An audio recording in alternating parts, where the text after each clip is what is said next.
তৃণমূল সাংসদ অভিষেক বন্দ্যোপাধ্যায়ের দপ্তরে কলকাতা পুরসভা ও পুলিশের অভিযান। তৃণমূলের নামাঙ্কিত বিলবোর্ড ঘিরে বিতর্ক। বৃহস্পতিবার ক্যামাক স্ট্রিটে অভিষেকের অফিসে বিলবোর্ড খুলতে যায় পুলিশ ও পুরসভা।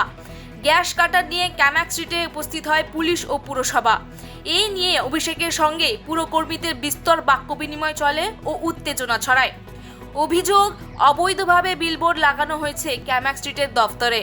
তবে এই অভিযোগ মানতে চাননি ডায়মন্ড হারবারের সাংসদ। অভিষেকের পাল্টা প্রশ্ন, বিলবোর্ড অফিসের বাইরে রয়েছে, অফিসের ভিতরে ঢুকছেন কি করে?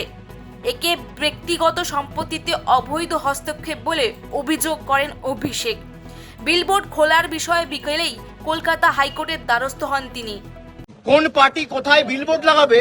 এই রাস্তা জুড়ে বিজেপির হোর্ডিং। এই পুলিশ আর কেএমসি খুলবে একটাও? আমার অফিসের বাইরে আমি কি বোর্ড লাগাবো সেটা বিজেপি ঠিক করবে?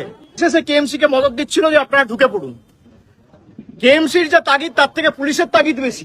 পুলিশ আজকে যে আচরণ করেছে, যে গুন্ডাগিরি করেছে, আমি এদের বিরুদ্ধে ইন্ডিভিজুয়ালি এদেরকে পার্টি করে হাইকোর্টে রিট ফাইল করব।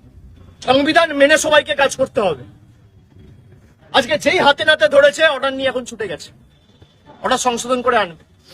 আমরা ইতিমধ্যে চিফ জাস্টিসকে লেখা শুরু করেছি, কোর্টে মামলা ফাইল হচ্ছে।